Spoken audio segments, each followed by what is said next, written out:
Lorena Lobato es maestra de educación infantil y primaria con especialidad en pedagogía terapéutica. Tiene experiencia en educación especial y actualmente es la encargada de SAPNE, el Servicio de Apoyo a Alumnos con Discapacidad de la Universidad Francisco de Vitoria. Bienvenida, Lorena. Gracias. Vamos a hablar de la importancia de la inclusión, pero para hablar de inclusión tenemos que saber primero qué significa discapacidad. Bueno, discapacidad puede ser entendida como todas esas limitaciones o barreras que pueden tener algunas personas para funcionar en el día a día, ¿no? Y para participar de manera autónoma en el día a día. En este sentido, es importante ser conscientes de que todos en un momento dado, en un momento de nuestra vida, podemos tener una discapacidad. Aunque hablamos de discapacidad en general, existen muchos tipos y muy diferentes de discapacidad. Sí, al final el colectivo de discapacidad es un colectivo muy amplio y al final hay casi tantas discapacidades como personas, ¿no? Pero bueno, a grandes rasgos pues está discapacidad motora, física, sensorial, y cada una de ellas implica tiene una serie de dificultades que implican una serie de apoyos. Ahora que sabemos un poquito lo que es la discapacidad a grandes rasgos, cada vez se habla más del término inclusión en empresas, en universidades, en la sociedad en general, pero ¿sabemos realmente lo que significa? Se puede explicar. Bueno, se ha habido como una evolución con respecto a ese término, ¿no? Antes había segregación, que es apartar a las personas con discapacidad de la sociedad en general. Se apostó posteriormente hacia la integración, que es como meter a esas personas dentro del resto de la sociedad, dándole los apoyos concretos. Ahora tendemos hacia la inclusión, que es eliminar esas barreras que hay a nivel social para que puedan participar de la misma manera y de manera activa y autónoma en el día a día con los demás. Teniendo en cuenta esto, ¿por qué es importante favorecer esa inclusión?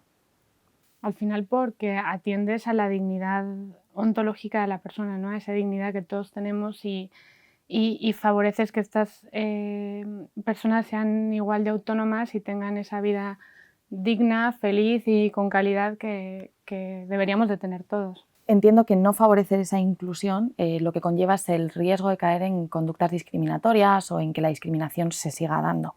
Pero no solo quizás discriminación negativa, sino que también se da en ocasiones discriminación positiva. ¿Qué diferencia hay entre una y otra?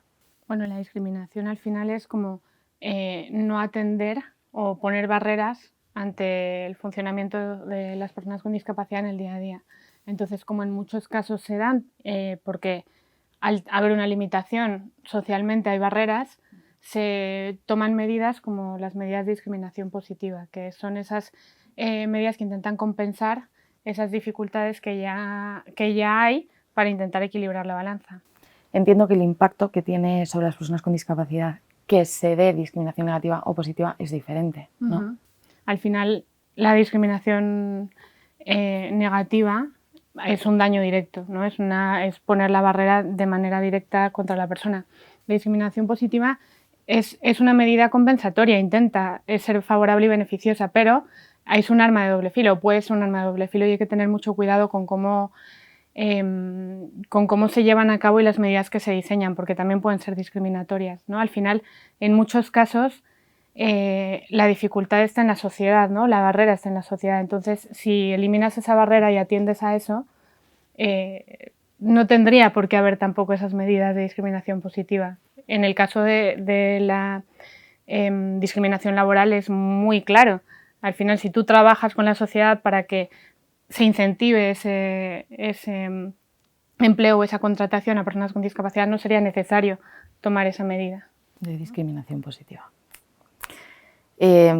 Justo muy relacionado con esto, para que se dé esa discriminación es algo social, ¿no? Pero que se crea a partir de estereotipos y prejuicios en torno a lo que la discapacidad significa.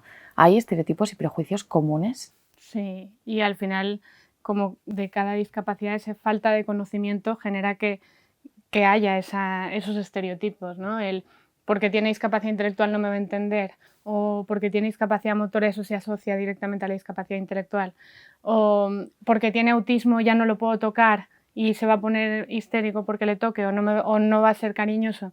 Todo eso son prejuicios que hablan de la falta de conocimiento y del miedo incluso que hay a veces a nivel social, ¿no?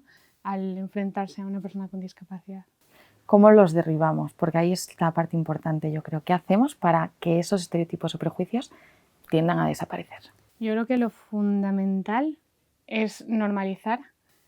O sea, normalizar la situación, es acercarte a esa persona como te acercas a mí que tengo el pelo rizado. O sea, las personas con discapacidad viven con la discapacidad. Entonces, su día a día no hay que tener miedo a preguntar, a ofrecer ayuda, a ofrecer, ¿no? Entonces, fundamental, normalización y formación también, saber lo que es y lo que ocurre. Conocer. Y centrarte en conocer a la persona que tienes delante. Justo si conocemos, supongo que podremos eliminar ciertas barreras. ¿A qué barreras se enfrentan las personas con discapacidad en su día a día?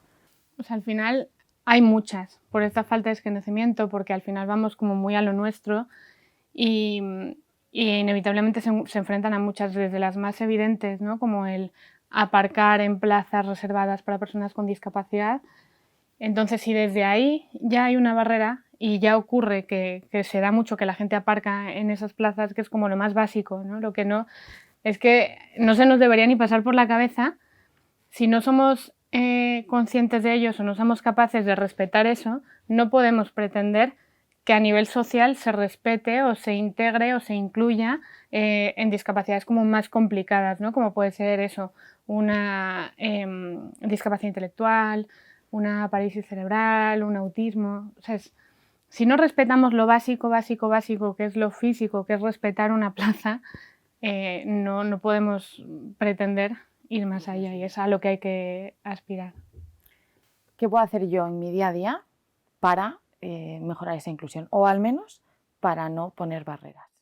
Eso, respetar, normalizar y conocer.